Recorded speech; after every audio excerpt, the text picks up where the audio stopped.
All right, I think we should get started. Welcome, everyone, to Otaku, where we're here to talk about some anime, in this case, some old anime. For some of you, that means anime made more than Old. 5 years ago. For us, that means 1958. Yeah. This is The Legend of the White Serpent, which, for context, is the first full-color feature-length animated film made in Japan, and really the first commercial work of anime, in the sense that basically everything up to this point had been experimental, had been kind of a one-off or like propaganda, so paid for by the government. This is really the first, corporately funded animation made for profit, for clear profit in a big way in Japan. And oh boy, do I have things to say about this movie. Um, because so let's talk about the art a little bit, because if nothing else, there's some gorgeous art in this film. Like the Yes. visuals in this film Af- just blew me away. After the first 5 minutes, yes. First five Cool. minutes, not so much. Yeah. So talk about those first 5 minutes, because that is surprising. It's more like picture book kind of Yeah. like I again when I was looking at it, I had it all in Japanese with no subtitles. So I'm Right. sort of trying to glean the story out of like the three words in Japanese I can actually recognize. And looking at it, I'm like, wow, this is like again, Thai shadow puppet kind of thing, Mm-hmm. except it's obviously drawn, not just shadows. Um, but it was interestingly rendered and kind of gave me a moment of, oh, I hope the whole film's not like this. Because there Yeah. is something to be said for they Mess. did some decent job with Mhm. the animation once it got rolling, that you could get some context out of watching just the movements and what they were Mhm. doing and the people's relation to one another, versus if you had done it in the first 5 minutes the whole way through, it just would not convey the same kind of message. So Well, and I suspect they may have been partly like referencing or sort of echoing kamishibai, which is the traditional Japanese art right, of pictures in a frame and you're kind of moving one to one, because it is this very static imagery. A few movements here and there, but just kind of getting folks in the mood of kamishibai and then saying, "But wait, we have actual animation." I don't know. yeah. Well, Hold no, on a second, we've got something going on here. Don't run away. actually, there's a thought there because I hadn't considered that. Maybe it because this was a big first feature length animation for Japan. Maybe they were saying, "Here's the old way to look at it. Look how much better it is now." Mhm. And maybe there's that. Otherwise, I didn't really think of it that way until you brought it up. But because otherwise, I kind of viewed it as a confused mess a little bit Yeah, at the very beginning. it and, is. and then finally, once it settled down and got into the actual animation proper, it was just kind of like, oh, okay, yeah, you could follow it. Yeah, and granted, so that segment basically tells the backstory to the movie, which is the sort of legend of this boy who loses a snake, and then this is kind of what happens as a result of all that, or is forced to lose a snake, I suppose. Oh, Nausicaa, interesting. I just realized the connection there. Nausicaa has the little omu that she has as a kid and has to give Yeah. up.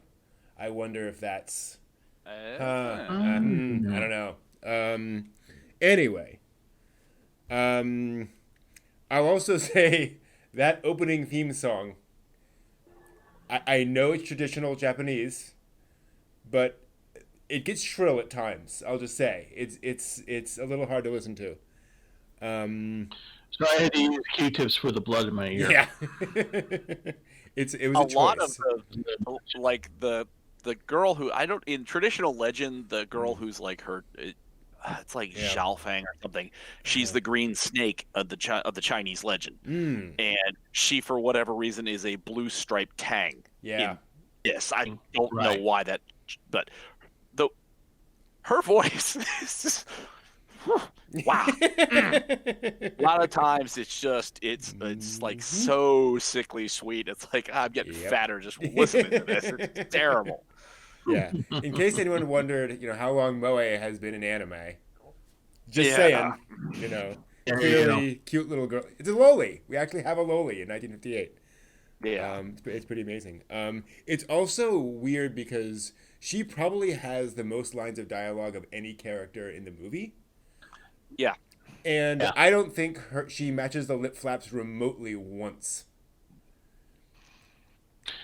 Wait until you see well, you may not ever see it, but I saw the English dub, and it was just, it was not that good. And, just, it was really, I don't even know.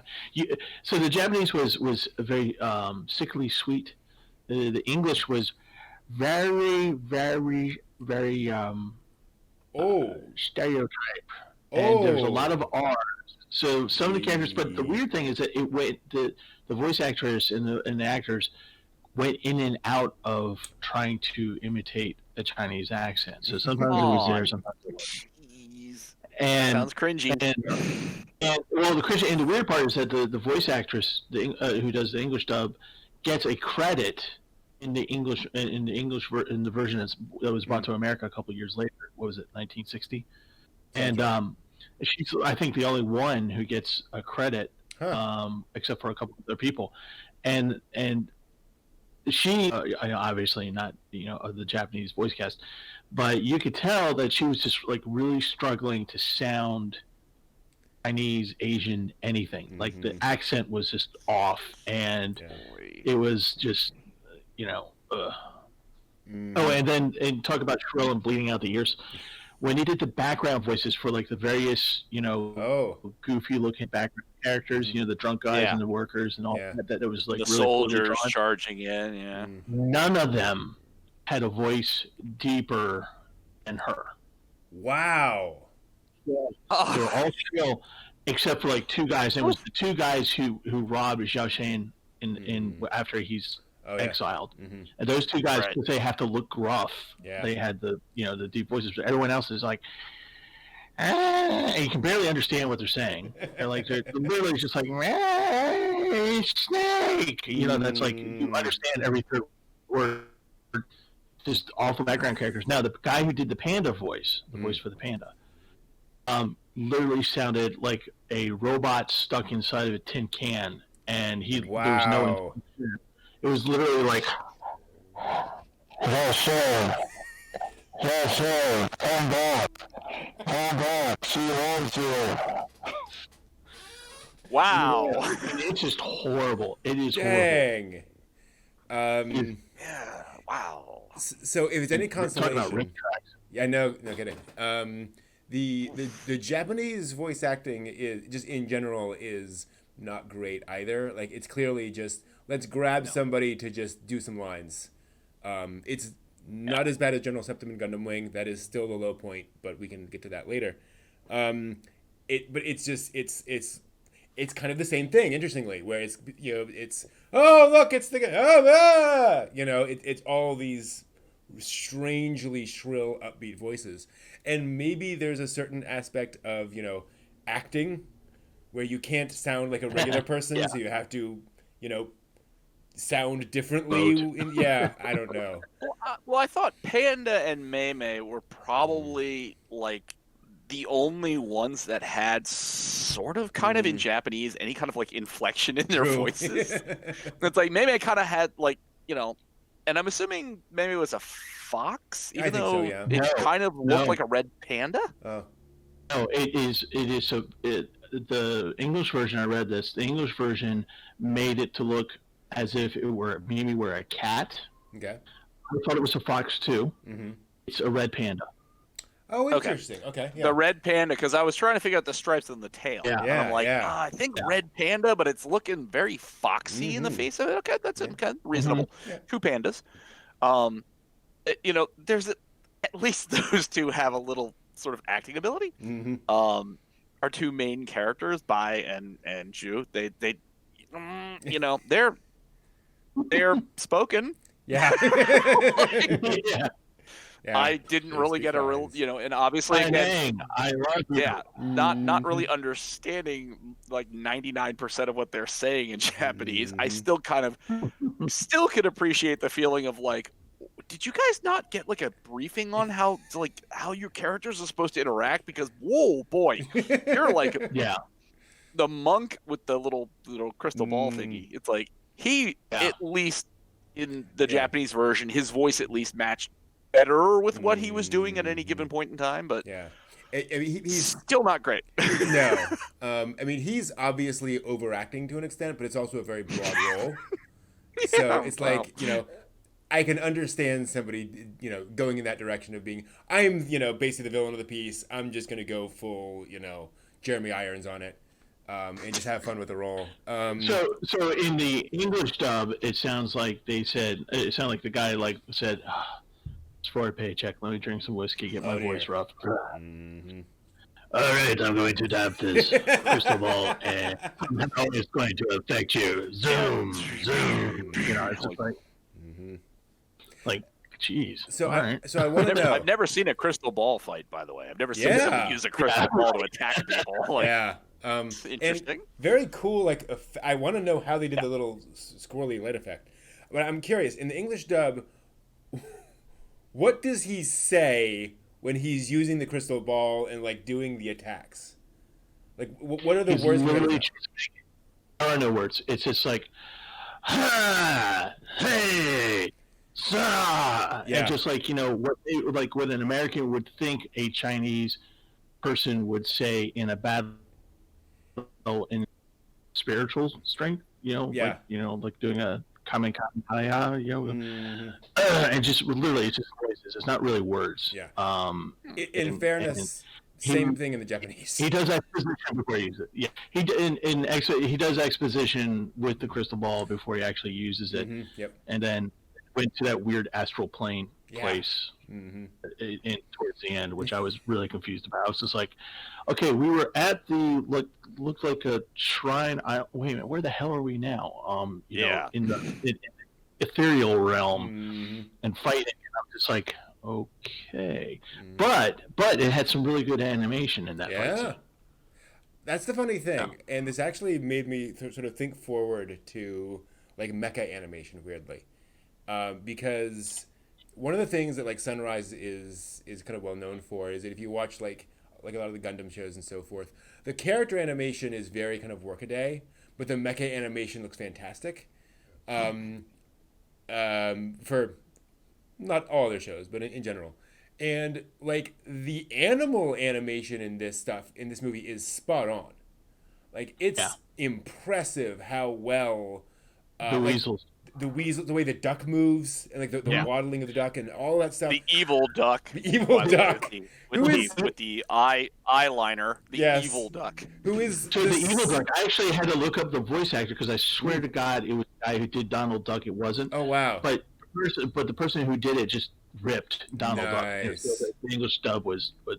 I also have to point out, at least in the Japanese version, the evil duck is the evil weasel's sister,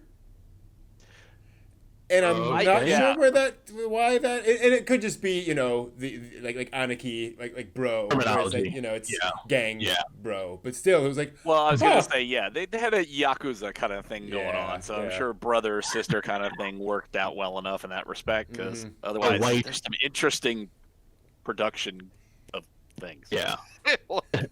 Don't think mammals and ducks go like that, but that's fine. White Pig Gang. Yes, exactly. That's what they call themselves. Really? Yeah. The White Pig Gang, and then when Little Panda gets knocked. Okay, that's the one thing I don't understand. He gets knocked in the head by the big giant white pig with a mallet, a hammer, literally with a hammer, and just beaten into the ground, and it just crawls back out. I literally wrote down, and Panda is magically okay. Right, and he's just several blows to the head. So he's probably been a prize fighter in the past, and he just doesn't feel it anymore. Clearly, but he becomes leader of the Panda Gang. Well, say it's just interesting. It's so pandas are apparently as durable as a tank. Yeah, clearly. And you could beat them all day, while Meme just sort of takes off and hides behind a crate and watches. Wow, that's a great help out there. Thanks. Help out there. You have the team beating the living crap out of Panda, and maybe it's just oh, hey, what's over there? You're doing great.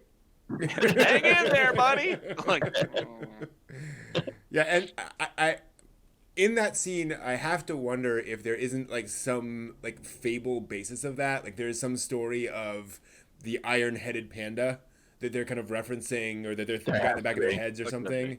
Because I agree. Because I was watching these thinking, what the hell? yeah, the Chinese legend does not involve any pandas. No.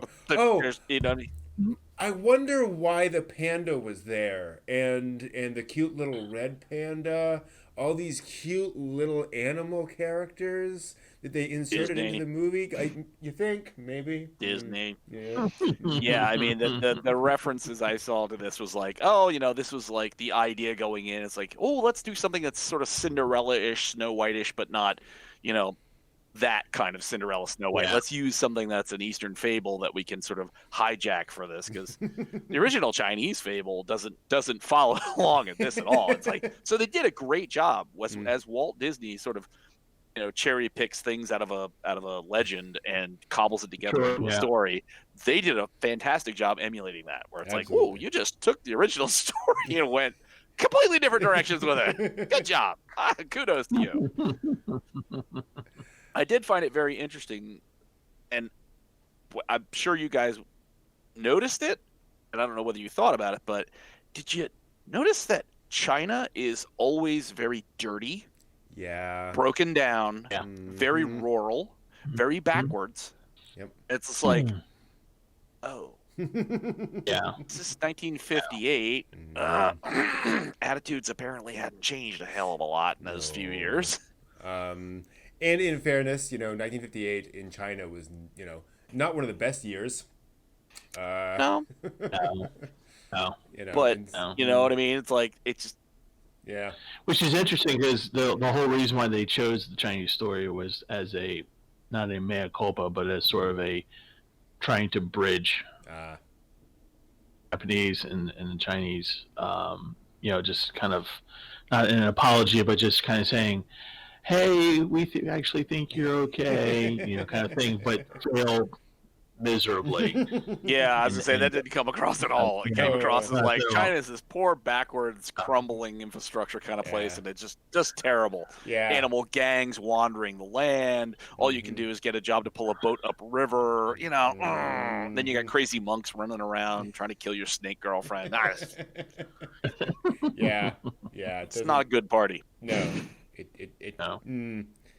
But yeah, no, it's very true. It's also interesting because like you look at the romance storyline, and you look at the talking animal storyline, and they really have absolutely nothing to do with each other. Nothing. It's clearly just padding. You know, like, how do we stretch this to an hour and 20, whatever, however long it is? Yeah. And like when you first meet, I forget the little girl. We spend, like 45 seconds just following her through the town. Yeah. Just I'm going here. Leans out, then goes wandering off, leans out again, wanders off. Yep. Gotta pad the film. Just gotta make it work. Also, like getting to that point is also weird. Actually, comparing this to Momotaro, but then also to some of the stuff from the 60s, and like how awkward the editing is in the movie. Yeah. Where they'll just be doing some dialogue scenes and they just kind of stop, and then we cut. Or they'll be doing a line and they'll get to the end of the line and suddenly we cut, like just at the end of the line. And it's just really weirdly put together. There's some lovely shots, like when he's poor in wherever the heck he is in China. All the fireworks, you know, stuff. Yeah. Looks nice. But also just kind of like, and here's this for a little bit, and now here's something else for a little bit, and something else for a little bit, and then we cut back, and it's just, okay, there's, you know, where's the Yeah, when they continuity? take him off in the boat, and he's tied up, and he's going in the boat, and he's riding off in the sunset, and I'm thinking, they're about to dump him over the edge, aren't they? And he's going to have a rock at his leg, and it's going to be an execution. And the boat sails off, and then an indeterminate period of time, because of the edit, he's destitute, living in presumably the capital city. Yeah. But it's like, wow, That's quite an edit. And meanwhile, years later, like, well, and anything? A title card? Thank you. Time No. passes. Thank you. Anything?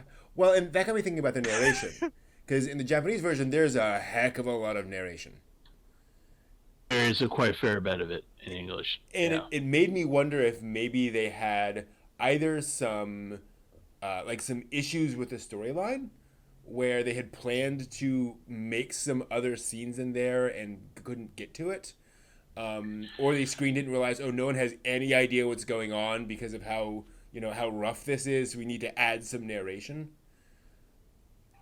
I'm willing to bet that the Japanese narration didn't do what the English narration did. The English narration explained everything. Oh yeah, Like, it was no, an yeah, explanation. Oh, was it the same Oh, thing? yeah. Okay. Mhm. So it's basically, it was just an explanation of what you were watching, Right. and Mhm. it's just like, and then they sing the song, and then one of the songs, and suddenly, oddly, the narrator comes in and says what they mean, what the lyrics mean. Oh, we did not Like, get so that. they're saying, Interesting. Oh, that's interesting. yeah, it's Yeah. Okay. so they're singing their little work song or whatever it is, and the narrator goes, and this is them saying the plums fall from the tree, or whatever it is that they're, Huh. that Oh, they're where singing. they're bouncing off the drums, Yeah, like so, Play with the yeah, Dragon yeah, thing. Yeah. Yeah, Huh. and he explains. So he says the actual lyrics to the words and says, and this is in part because in such and such legend, this is what happens. Oh wow. Okay. See, that would be very helpful.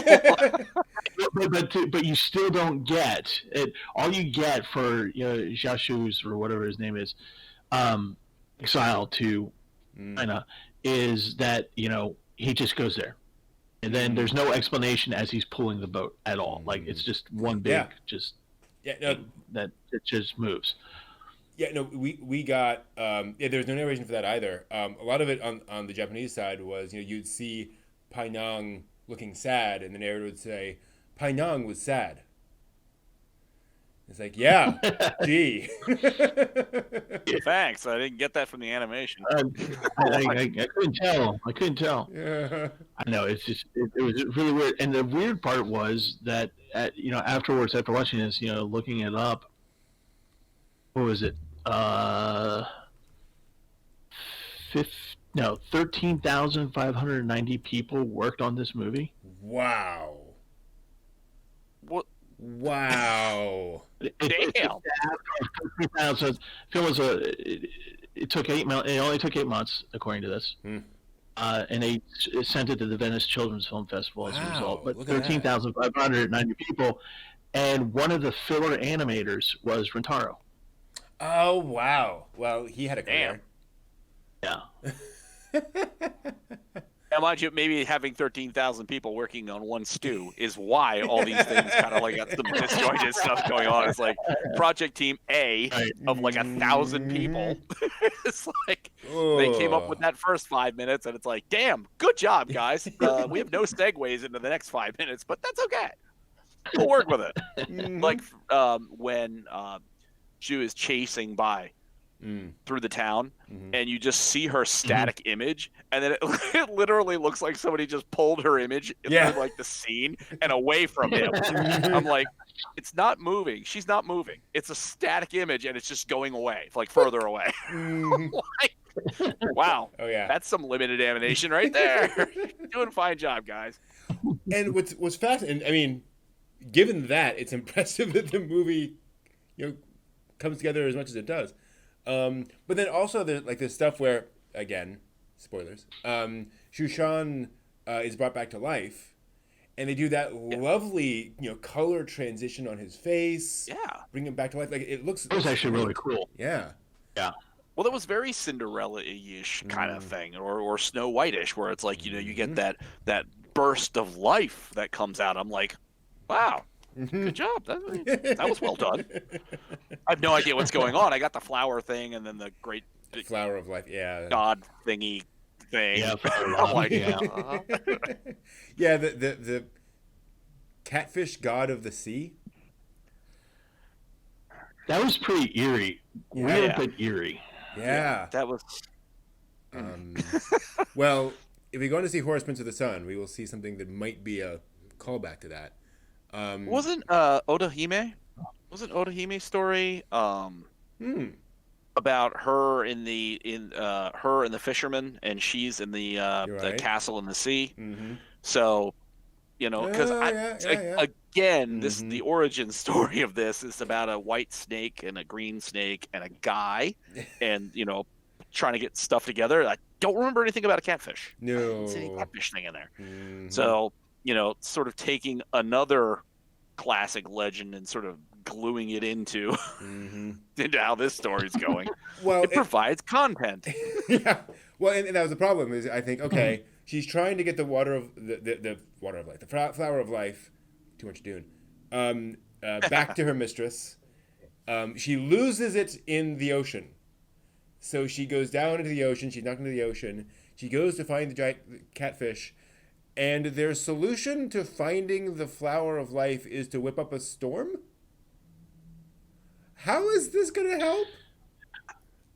Well, the exposition in the English dub was the dragon catfish god of the mud. I don't know what it was, but came up.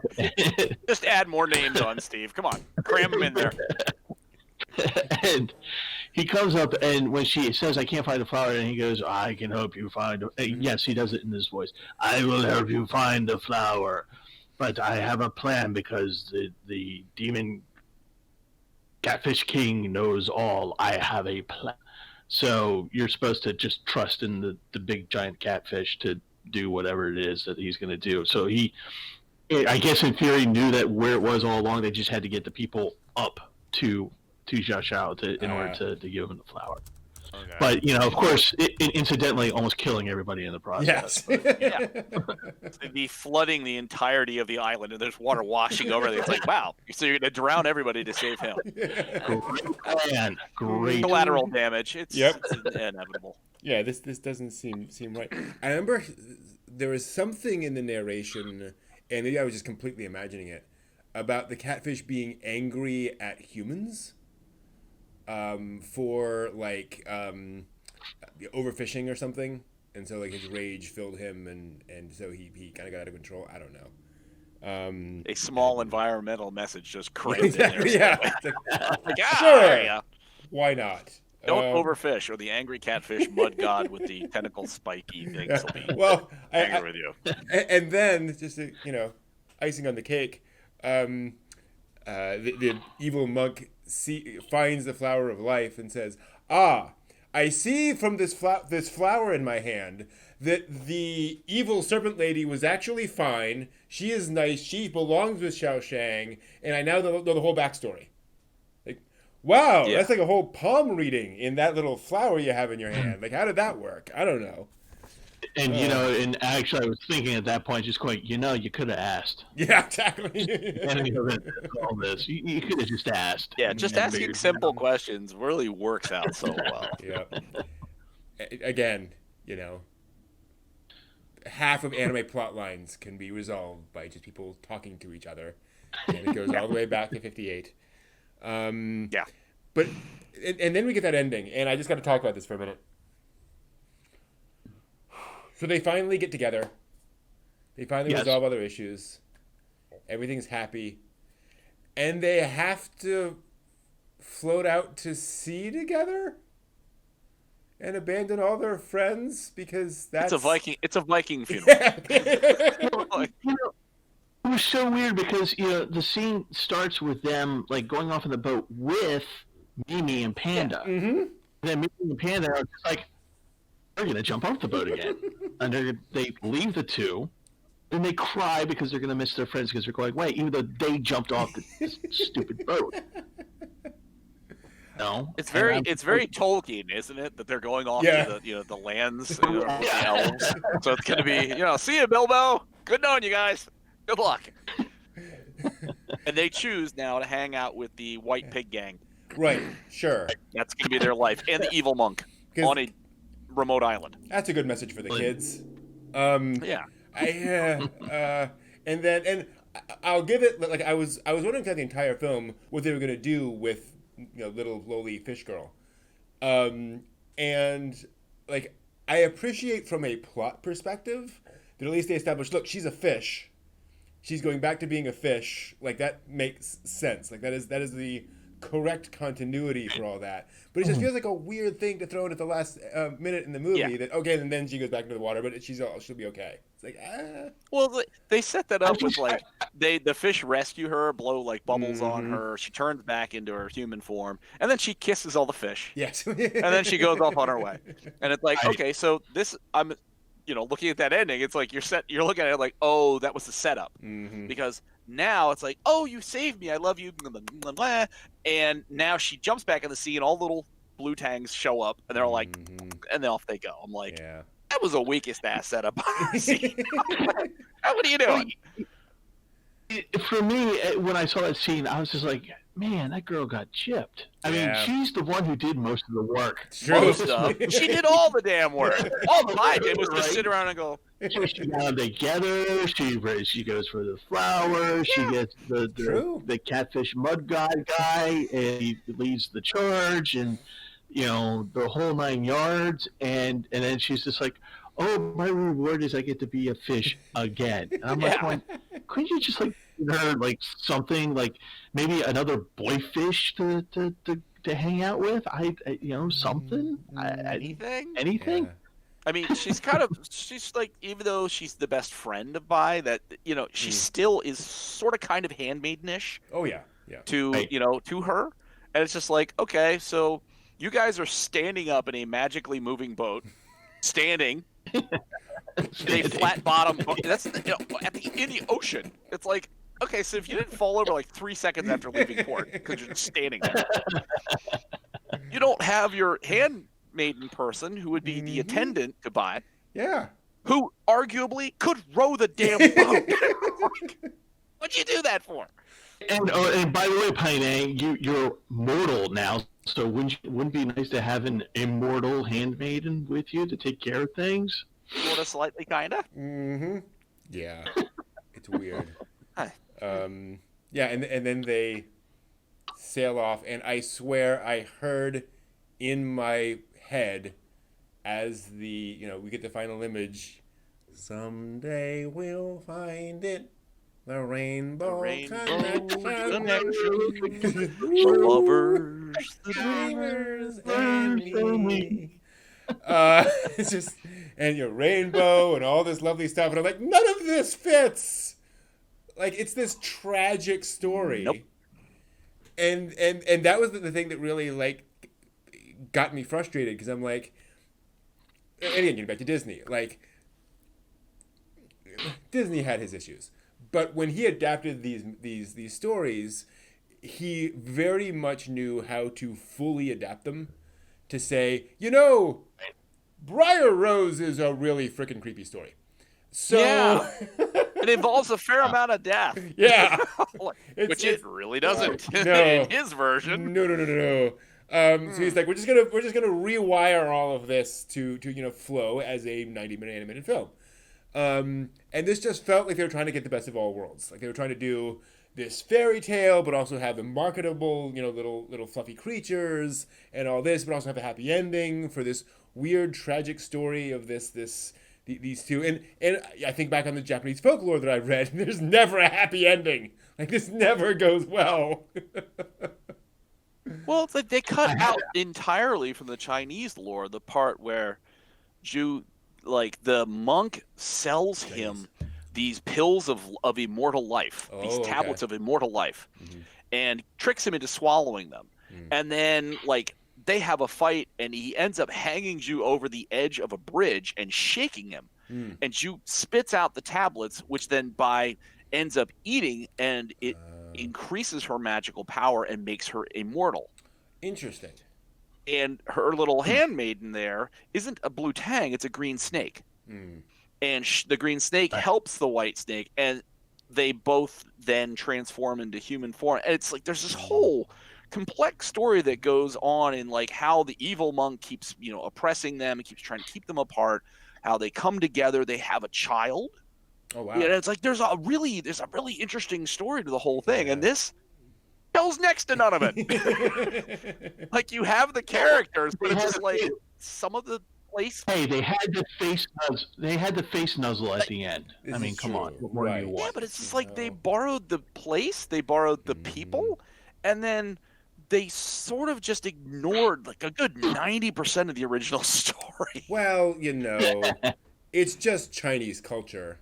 Like, it doesn't matter. We can just change it all around and rework it because cultural verisimilitude, whatever, not really Yeah. important. Yeah. It's like, Mhm. huh. Yeah. Yeah, and I would like to have had subtitles then. That would have helped me a lot. That would have been great. Yeah, let me know next time. We'll figure that out. But this is the other weird thing is, again, I have thoughts about how Disney reworked things, but at least it was always reworked into a flowing, comprehensible story. This is, we're going to condense this down to the simplest possible thing in like 40 minutes, and then add 40 minutes of the pig gang storyline, and it's like, why?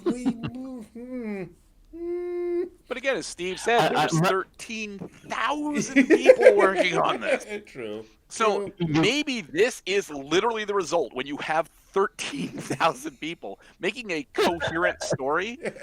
You're obviously your editor and your people sitting together on staff going, okay, we've got all these parts. Let's kind of cram them together. And what do we got? Anybody want to run it for continuity? Hell no. Just get it in the theater. Like, okay. It'll make some kind of money. Yep. Like, okay. It's interesting that it took 8 months to finish. I also wonder if like they had a deadline. Like, it has to be out by June, and so like, okay, just throw it all together, Yeah, because your continuity editing and your story continuity, it's just, Yeah. shows that it's a little And to be clear, afterthought. obviously they had to organize 13,000 people. Obviously, it wasn't thrown together last minute, but still. Yeah. Well, the final product to it, I'm sure all the line and ink people doing their job, paint backgrounds. Oh. Some of the backgrounds were beautiful. I love some of the stylistic fantastic. sakura trees where you simple brown trunk and then floating off of it, the little pink tiny dots. It's like, I like that stylistic form. It's very beautiful. It's nice. It's great. It's watercolory kind of stuff. So I imagine, yes, all those people got the time to get all those things crammed together, and it was the final getting it into the can to go to the theater. That was where I think the major derailing. The weird thing is that when it went to the Venice Children's Film Festival in 1959, right after they finished it, it won awards. It won honors and awards. But then when it went to the United States 2 years later, actually 61, it just didn't do anything. Nobody liked it, and it was just kind of like just a dud. I mean, yeah, right. And so I'm just kind of wondering if it's like what the cultural thing was like. Like why did it ring true for some but not for others? In fairness, the Venice Film Festival is a very specific atmosphere. It's looking for certain kinds of films. When you have a festival that's more for artistic works, and obviously they're doing a wide variety of stuff, but I think they can appreciate that more than the average, Midwestern housewife taking her kids to see a movie and being like, why, what? We'll also think the Venice Film Festival, Children's Film Festival, 1958. They're not looking for Disney's last production. It's true. You know what I mean? They're looking for breakout in industry, either in subject matter or in technical functionality. And here in 1958, post-war Japan, you have this. Yeah. It's not another Cinderella. It's not a Snow White. It's not a Little Mermaid, any of those others. It's not a big studio that didn't experience the horrors of having its studios burned and bombed and death and, to atomic bombs. So, I have to imagine there was some part of it that's like, this isn't great, but you know what? You guys have done really well bouncing back. Yeah. Yep. Versus Disney, where you could sit down and be more critical and be like, well, you kind of missed the plot point on that, and the anime was a little sketchy in some of those latter scenes. You could be much more, and I'm not being, I'm not putting down the White Serpent, Panda, the White Serpent, but You know what I mean? You can look at Disney in 1958 and be much more critical because Yeah. they've had the opportunity to be away from the horrors of war to do their job. Yeah, Versus 1958, these folks, it's like you guys have put this together, you brought the studio together, you put all the technical skills together, and you come up with something that might not be 100% awesome, but given the hurdles that you've had to jump to get here, kudos to you. Yeah, Right. You know, they were atom bombs Because otherwise years prior. it would had to have gone toe to toe with Sleeping Beauty, because that's what came out. Yeah, and that's not a fair. Oh, It's not fair. No. Not a fair fight. I also want to point out the Venice International Film Festival. One of my favorite facts is that sadly this was not able to win the top award at the film festival, which had been discontinued by this point up until 1942. They awarded the best film the Mussolini Cup. Yep. Wow.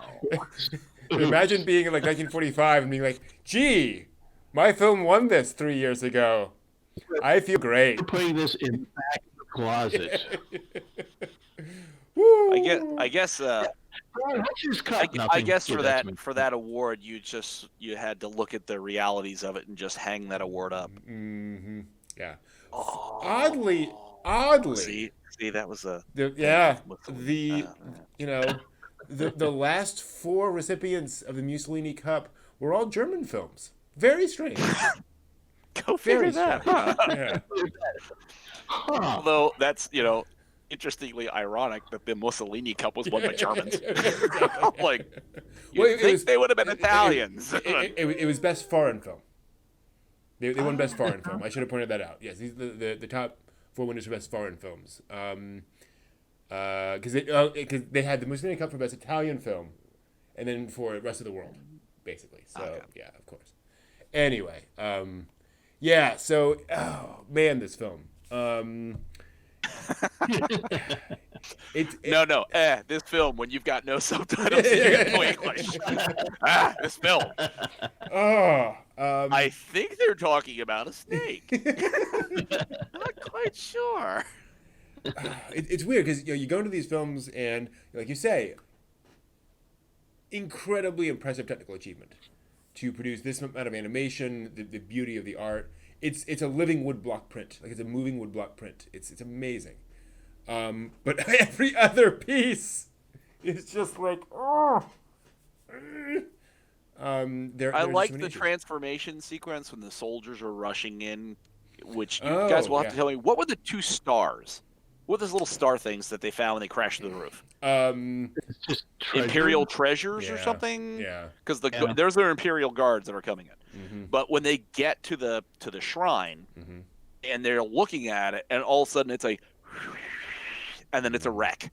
Yeah. I'm like, that actually worked out pretty well. Yeah. That effect, how you did that transition, Absolutely. kind of a little bit of a blur, a little bit of a twinkle, and then it goes from like a nice, pristine Chinese like shrine kind of building structure to this derelict wreck. Mm-hmm. I'm like, oh, yeah, okay, that was well done. Absolutely. And like Steve, like you were saying, the fight in the air has some amazing the sort of morphing effects as she turns into a snake and then back into a woman. The way they did that, like, really worked very well. And when she turns into this, like, it looks like rain or some kind of, I don't know what, but she bends backwards, then spins out, and all of a sudden she's just this driving gale wind and rain or whatever it is. Yeah. Like this, and his tumbling when he gets hit by it and he tumbles back head over heel.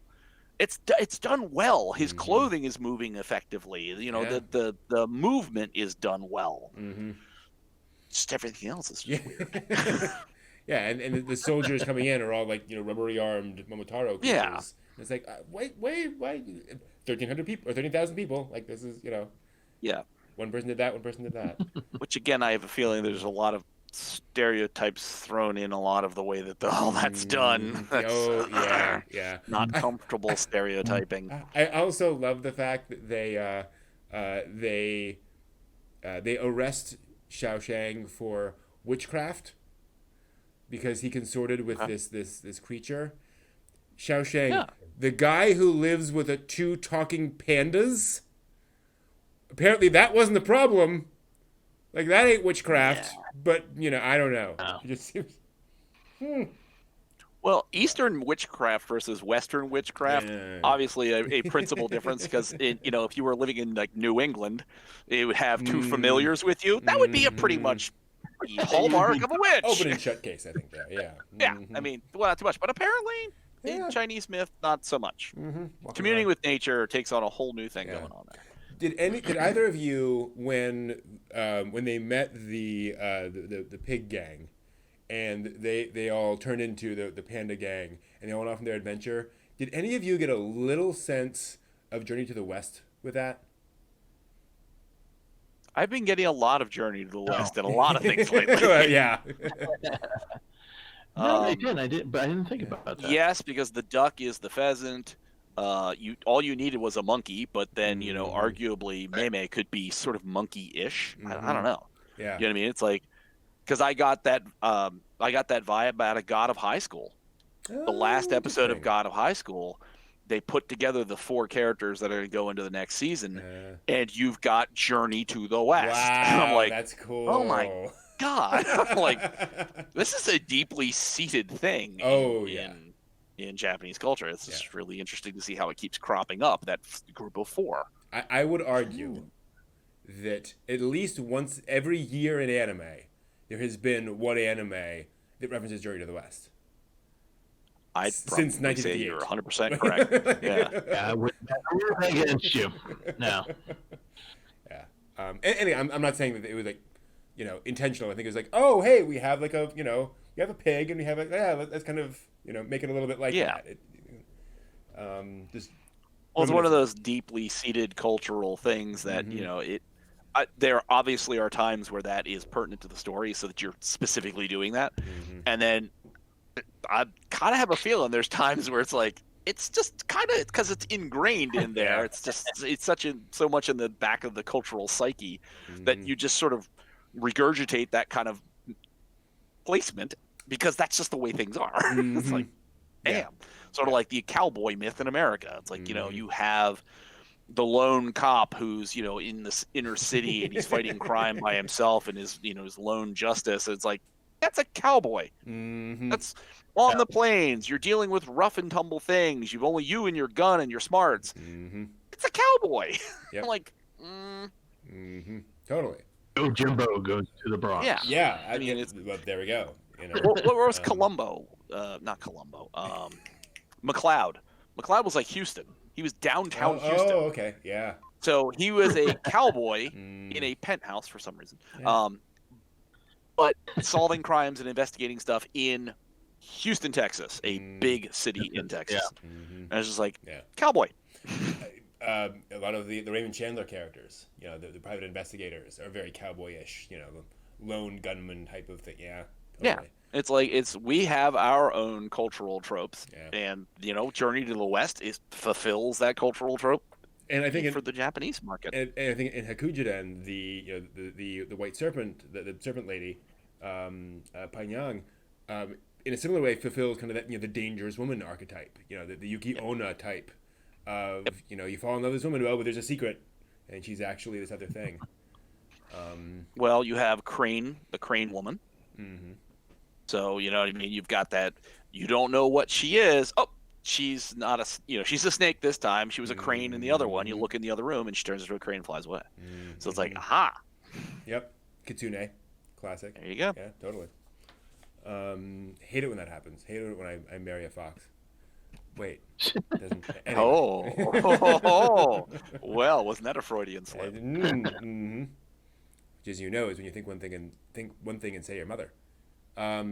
Anyway, yeah. That's nice. That's nice as well. Yeah. Anyway, so that's Legend of the White Serpent. I don't know how we got to Freud from Legend of the White Serpent. I don't know. I don't want to go that direction. No, I'm sure if you really wanted to look at the White Serpent imagery, you could Freud the hell out of that. No. I'm original sin. Fall from grace, Adam and Eve. Just depends on what you want to overlay on that. So. No Freudian. I'm not going to touch the 10-foot pole. polls. All right. No. No. Anyway, yeah, it's interesting. It's neat seeing the film because it does give a lot of context. It does give that sense of, okay, we have weird indie films. I say weird indie films. We have small indie films. We have Momotaro's Sacred Sailors as this kind of, okay, we're going to pull everyone together and make this, kind of cohesive propaganda film. And then you get kind of the chaos of capitalism. Okay, let's just throw a bunch of money at this and hope we make it back in theaters, and with cute marketable characters. And there are some things I really love about it, and other things that just kind of don't come together. Did it in its domestic market? Did it make its money back? I do not know. Information. Hold on, let me see. Yeah, Wikipedia does not say. I was to say because it certainly could provide the vehicle of proof of concept. Yes. You know what I mean? So even if you said we threw everybody at this we possibly could in 1958, and you said we didn't make the money back, but damn it if Samsung and Sony and all these other companies came forward and said, can you do some commercials for us? Because that you look like you have some technical capabilities, and we think we could leverage that into whatever we're going to do for business opportunity. So, you know what I mean? It could have gotten the right result and not been profitable. Yeah. And I mean, granted, unquestionably, load up Toys, Wikipedia page. It's a long page. And they certainly produced quite a few things almost immediately after Hakujaden. They were doing the Osamu Tezuka thing, Alexander the Great, what's called over here, which came out, I think, 1 or 2 years after. So clearly, this was effective. Okay, here we go. So it was, they basically produced at least one film a year from this point forward until the point where in 1970 they released 6. Huh.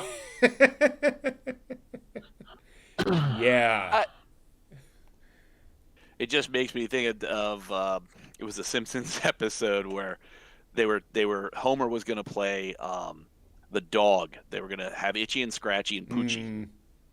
And Homer asked the question when they're talking about, they're doing the voice thing and getting ready for the animation. And Homer's like, "Is this filmed in front of a live audience?" And the guy looks at him and says, "No, it's very difficult on the animators."